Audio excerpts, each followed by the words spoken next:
Okay, Assalamualaikum and good morning to our beloved lecturer, Dr. Sarah binti Baharudin and my fellow friends. So we are from group Dracula Simia, which the landscape architect Siti Munira binti Tazidin, Siti Mazatul Hawiyah binti Muhammad Puat, Nur Fairuz Atina binti Fadzila, Nur Kasih Amira binti Muhammad Zain, and Nurul Iza binti Muhammad Azmin. So today we are going to present our project with the title Upgrading Project of an Abandoned Backyard into a Retreat Garden. So without further ado, let us start with our presentation. So the next slide. So first process for the landscape design is we need to make a base plan. So the base plan is the plan that we draw according to the actual site. So next slide. So this is the base plan for our abandoned backyard with the size of 35 times 20 meter, and we are using the scale ratio 1 to 100. And next, let us move on to our second step, which is site inventory and site analysis for the hardscapes. So for these sections, we need to analyze the strength and the weakness of the element. And we also need to decide whether we want to remain, renovate, or remove the elements. So let's start with the hardscape that we want to remain. So the first one is uplight because it provides a good lighting for the trees and the hedges at nights. And we also want to remain the compost bin because it exists in a suitable corner near the sheds. And next, for the hardscape that we want to remove, which is trellis because it is not well maintained and it is also frail and not steady. And another things that we want to remove is the rotary dryer because we think it can act as an eyesore obstruction. So next slide. So the fifth hardscape element is the bench. It is broken, so we decide to remove it. And we also have a resting area, which is too near to the compost area, and it is exposed to an unpleasant smell. So by that, we planning to move it to another places. And there are also a shed at the right corner, which the size are too large, and it make it not fully maximized. So we decide to renovate the sheds into the smaller size. And last but not least, we also have the raised bed, which is not in the right area and arrangements. So we are planning to move the raised bed to another suitable places. So next, let's move on to the site inventory and analysis for the Softscape. So next slide. So here there are 3 trees and 1 shrub that we decide to remain all the trees, which is Ficus microcarpa due to the large canopy which can provide the shades, and Plumeria alba which has a nice fragrance, and Bucida molineti which is attractive. And we also want to remove the shrub Acalypha amintacea, which we think it will obstruct the view, and we are planning to remove it. So next slide, please. So here we have another 4 softscape element, and we decide to remove 3 of them, which is bougainvillea, hibiscus, and ixora. So we want to remove hibiscus because it is too large and it is too tall and also not well maintained. And we want to remove ixora because it is dry and not growing well because it does not get enough sunlight. So we decide to replace it with another shade tolerant plants. And on the other hand, we decide to remain and do maintenance on the turf, which is Cynodon dactylon, because it can provide a nice view for our backyard. So that's all from me. I pass to my friend for the next process. Assalamualaikum warahmatullahi wabarakatuh. My name is Nurul Iza. So I will explain about the next process, which is bubble diagram. Next slide. So this plot that we are working on is quite spacious, and we are going to use the width of the plot to create 2 different type of garden. So on the left side, you can see here, we will make it as a formal garden, which has a quite simple design with well proportioned and symmetrical. And on the right side, this is the slightly informal garden, where we will have a resting area and gardening area. So our concept is a retreat garden where the customer are going to spend more time in the garden. So we will fill this garden with plenty of different greenery species, from climbing vine to ground covers.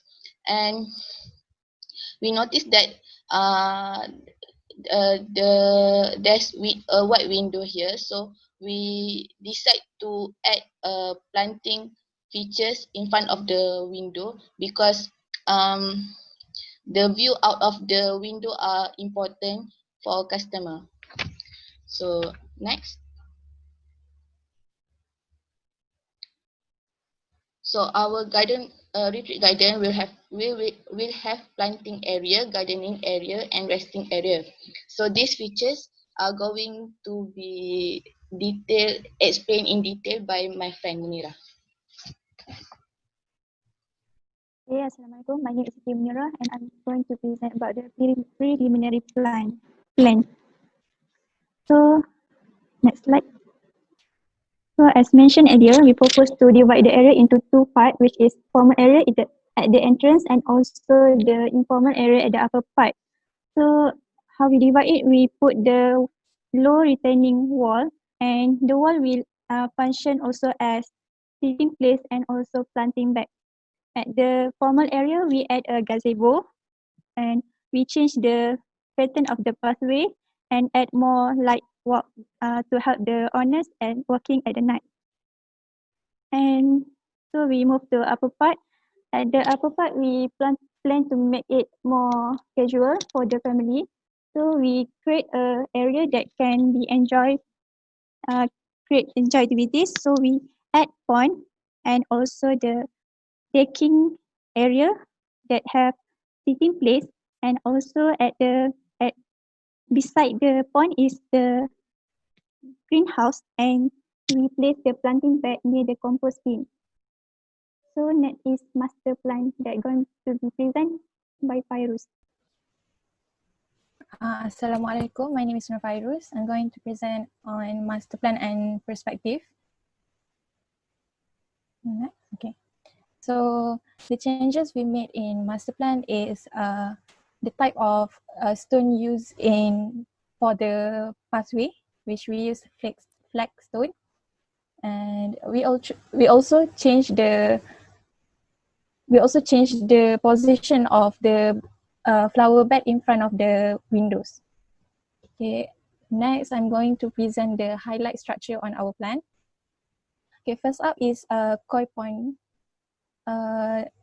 The pond is functioning to add beautiful creature to the landscape, and also the pond we built the pond with a water wall to create a nice and ambient sound of water.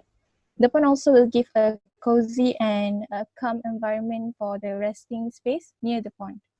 Next is the an archway that are built as a door to another area and added with a climber to enhance the structure of the archway.